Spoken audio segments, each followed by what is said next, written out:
بسم اللہ الرحمن الرحیم۔ جو انسان اپنے نصیب پر راضی نہیں اس پر سکون حرام ہے۔ ہم سکون کو جسم کی مادی آسائشوں میں تلاش کرتے ہیں، اسی لیے تو سکون ملتا نہیں۔ سکون کا تعلق باطن سے ہے، روح سے ہے، اور روح کا سکون اللہ تعالیٰ کی محبت میں ہے۔ کسی کی بھی زندگی آسان نہیں ہوتی، زندگی کو آسان بنانا پڑتا ہے۔ کبھی دعا اور نماز پڑھ کر تو کبھی صبر کر کے، کبھی معاف کر کے تو کبھی معافی مانگ کر۔ ناظرین، زندگی کو آسان بنانا پڑتا ہے، کبھی کچھ نظر انداز کر کے تو کبھی اکیلے رہ کر، کبھی لوگوں کو سمجھ کر تو کبھی لوگوں کو اپنی بات سمجھا کر، کبھی شکر گزار رہ کر تو کبھی صدقہ دے کر، کبھی غصے پر قابو پانے سے زندگی کو آسان بنانا پڑتا ہے۔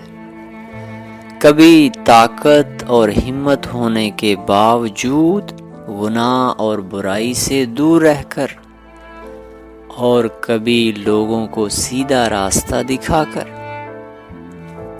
کبھی خوش رہ کر تو کبھی لوگوں کو خوش رکھ کر زندگی کو آسان بنانا پڑتا ہے۔ کبھی مدد دے کر تو کبھی مدد لے کر، کبھی سکون سے کسی کی باتوں کو برداشت کر کے تو کبھی اپنا اور لوگوں کا خیال رکھ کر زندگی کو آسان بنانا پڑتا ہے۔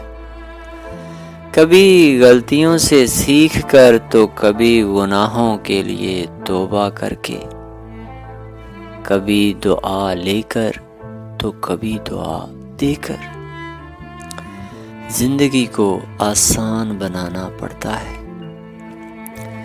کبھی انسانوں کے ساتھ ساتھ جانوروں کا بھی خیال رکھ کر تو کبھی عزت دے کر، کبھی اچھا پڑھ کر تو کبھی اچھا پڑھا کر زندگی کو آسان بنانا پڑتا ہے۔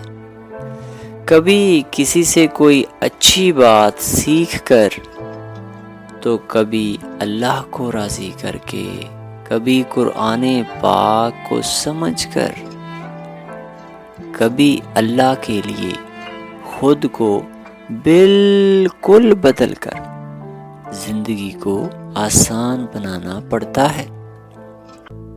ناظرین، سامعین، اپنی زندگی سے ناشکری، نا امیدی، مایوسی، شکوہ، شکایت نکال دیں۔ اگر سکون چاہتے ہیں، اپنی ذات کا دوسروں سے موازنہ کرنا چھوڑ دیں۔ اللہ تعالیٰ نے آپ کو جو دیا ہے سب سے بہتر دیا ہے۔ رب سے بڑا اور بہترین پلانر کوئی نہیں ہے۔ آپ کی زندگی کے سارے معاملات کا اختیار آپ کے پاس ہے۔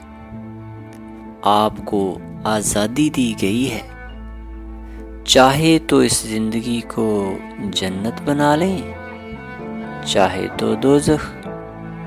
اللہ کریم آپ کے لیے آسانیاں پیدا فرمائے اور آسانیاں تقسیم کرنے کا شرف عطا فرمائے۔ آمین۔ والسلام۔